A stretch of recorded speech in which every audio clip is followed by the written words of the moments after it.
10월 4일 국내 발생 확진자는 47명입니다. 그 가운데 수도권의 확진자는 35명이고 그 외 비수도권 지역은 12명입니다. 어제 사망하신 분은 한 분입니다. 고인의 명복을 빌고 유가족들에게 깊은 위로의 말씀을 드립니다. 코로나19 확산 이후 처음으로 맞이한 추석 명절 연휴가 이제 마무리되고 있습니다. 가족과 우리 모두의 안전을 위해 고향으로 이동을 자제하고 전화로 안부를 전하는 분들이 많으셨습니다. 또 이동하시더라도 고향집, 휴게소 등에서 방역수칙을 충실히 지키는 모습을 보여주셨습니다. 또 다른 유행 확산의 도화선이 될까 걱정하였던 개천절 집회도 다수가 밀집하는 행사가 열리지 않고 차분하게 잘 마무리되었습니다. 추석 연휴 기간 동안 적극적으로 방역에 협조해 주신 국민들께 깊은 감사의 말씀을 드립니다. 정부도 중앙정부와 지자체가 힘을 합쳐 총력을 다하며 연휴 기간 동안 추석 특별 방역 대책을 충실히 이행하고 현장을 집중 점검하였습니다. 특히 여행객이 많았던 강원도와 제주도는 주요 관광지에 방역 요원을 배치하고 발열 검사와 진단 검사를 강화하는 등 방역 관리를 대폭 강화하였습니다. 교통시설, 여행지, 선별진료소 등 수많은 현장에서 연휴 기간 동안 쉬지도 못하고 애쓰신 관계자분들의 노고에 깊이 감사드립니다. 이번 추석 연휴는 전반적으로 우려했던 문제들이 나타나지 않고 대한민국의 하나된 힘을 느낄 수 있었던 소중한 기회였다고 생각합니다. 국민들과 관계자분들의 협조에 다시 한번 감사의 말씀을 드립니다. 국내 발생 환자 수는 전국적으로 50명 내외 수준으로 지속적으로 감소하고 있습니다. 특히 최근 2주간 일평균 환자 수는 66.5명으로 그전 2주간의 121.0명에 비해 크게 감소한 양상을 보이고 있습니다.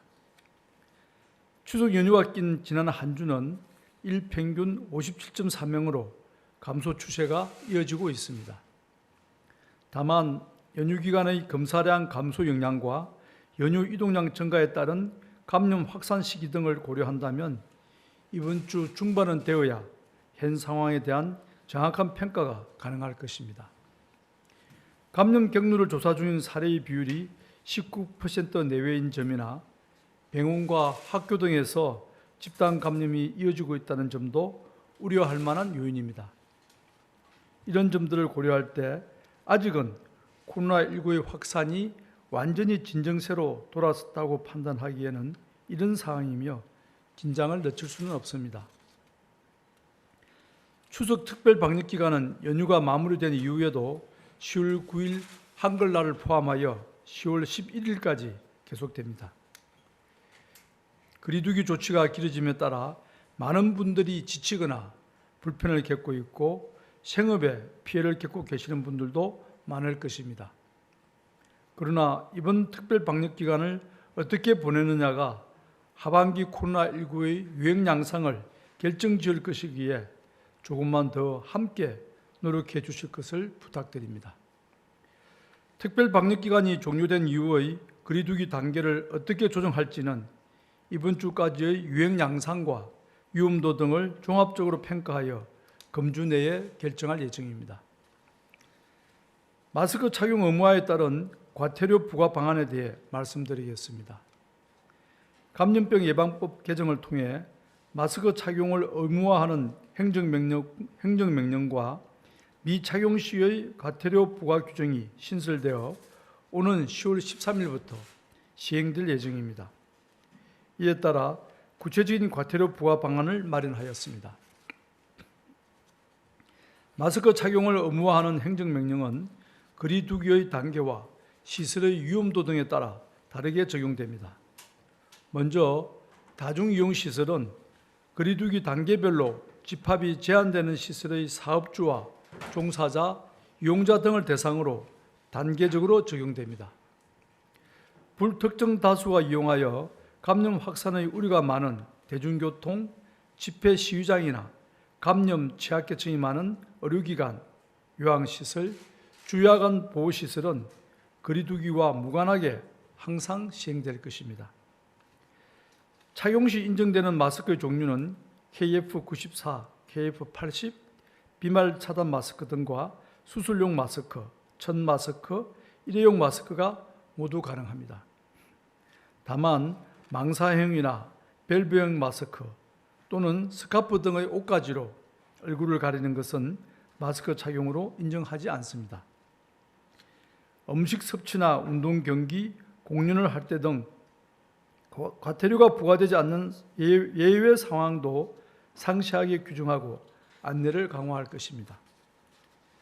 국민들의 수용성을 제고하기 위해 11월 12일까지 30일간의 계도 기간을 둘 것이며 이후에 적발되는 위반 행위는 10만 원의 과태료가 부과됩니다. 보다 상세한 내용은 보도 참고 자료를 확인하여 주시기 바랍니다. 마스크는 코로나19 백신이 아직 보급되지 않은 지금 상황에서 감염을 막을 수 있는 가장 확실한 방어책입니다. 과태료 부과는 이에 대한 이행력을 확보하기 위한 수단일 뿐이며 마스크 착용이 우리 생활 방역 문화에 뿌리 깊게 자리하려면 전적으로 국민 여러분들의 동참이 필요합니다.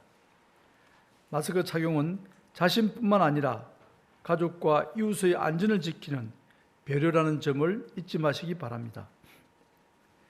최근 환자 발생 양상이 차츰 안정화되면서 생활치료센터의 가동률이 7.7%로 낮아짐에 따라 효율적인 센터 운영 방안을 논의하였습니다. 정원 300명 이상의 센터를 중심으로 운영을 유지하되 이 외의 센터는 단계적으로 운영을 종료할 예정입니다. 단, 재유행 시에는 즉시 재가동이 가능하도록 시설과 장비는 유지하며 인력만 철수하게 됩니다. 또한 환자 발생 상황에 따라 생활치료센터를 즉시 가동할 수 있도록 예비지정제를 도입하는 방안도 검토하고 있습니다. 예비지정 단계에서부터 지역 주민들과 충분히 소통하고 생활치료센터가 안정적으로 운영될 수 있도록 준비해 두겠습니다. 다음으로 코리아 세일 페스타의 방역관리 방안에 대해 말씀드리겠습니다.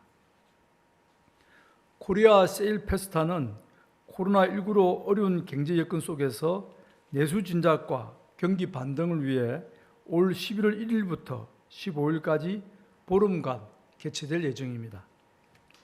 이번 행사는 기획 단계부터 온라인과 비대면 중심으로 추진하며 오프라인 행사는 최소화할 계획입니다. 또한 거리두기 단계별 가이드라인을 제시하여 유행이 확산되는 경우 오프라인 행사는 온라인 행사로 전환하거나 행사의 취소, 연기 등이 이루어질 수 있도록 철저히 관리하겠습니다. 특히 지역의 축제나 공연 등 현장 행사는 행사장 내 방역관리자를 지정하고 드라이브스루 판매 등 비대면 운영을 검토하는 등 방역관리를 한층 강화하겠습니다.